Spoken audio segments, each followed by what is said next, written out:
สวัสดีท่านผู้ชมที่เคารพยินดีต้อนรับบรรทานเข้าสู่การนำเสนอข่าวต่างประเทศและวันนี้มีข่าวการเคลื่อนไหวอยู่ต่างประเทศหลายเหตุการณ์ที่จะมานำเสนอต่อกับบรรทานสาธารณรัฐประชาชนจีนอินเดียปรึกษาหารือเกี่ยวกับปัญหาชายแดนวันที่25สิงหาคม2026อยู่นครหลวงปักกิ่งของสาธารณรัฐประชาชนจีนท่านหานเจิ้งของประธานประเทศจีนได้พบปะเจรจากับท่านอาจิตคูมาโดวันผู้ต่างหน้าพิเศษฝ่ายอินเดียเกี่ยวกับปัญหาชายแดนอินเดียจีนทั้งเป็นการปรึกษาด้านความมั่นคงแห่งชาติอินเดีย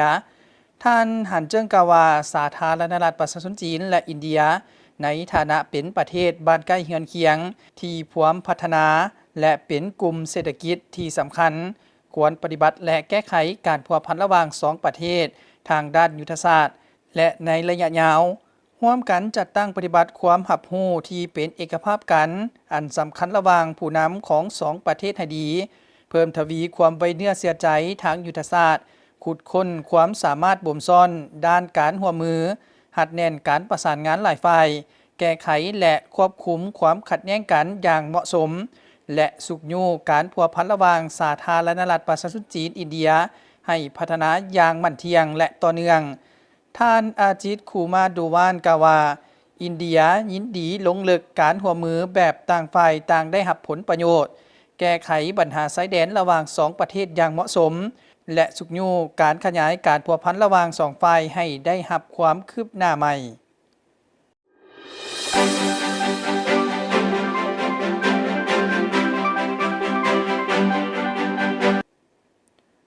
รัฐมนตรีต่างประเทศจีนเจรจากับรัฐมนตรีต่างประเทศกูเวต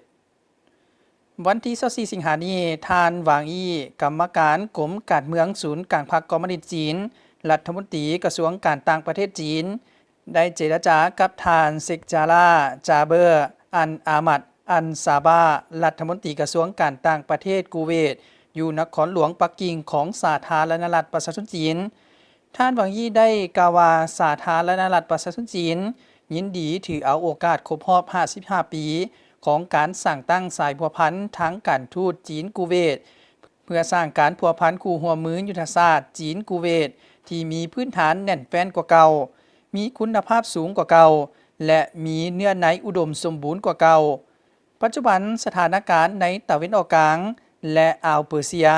ได้มาฮอดระยะสำคัญที่สุดหวังว่าฝ่ายที่เกี่ยวข้องจะสามารถกลับคืนสู่เส้นทางเจรจาคืนใหม่โดยไวจากนั้นทานเซกจาราจาเบอร์อันอามัดอันซาบาได้แสดงความยินดีร่วมมือกับสาธารณรัฐประชาชนจีนเพื่อปฏิบัติความหับหู้ที่เป็นเอกภาพกันระหว่างประมุขรัฐ2ประเทศให้ดี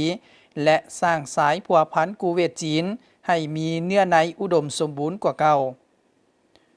ท่านผู้ชมและทั้งหมดนั้นก็แม่นข่าวสารต่างประเทศที่นำมาเสนอต่อกับบรรทานเมื่อนี้เวลาของการนำเสนอข่าวต่างประเทศก็ได้บทลงเพียงเท่านี้พบกันใหม่ในโอกาสหน้าสำหรับวันนี้สวัสดี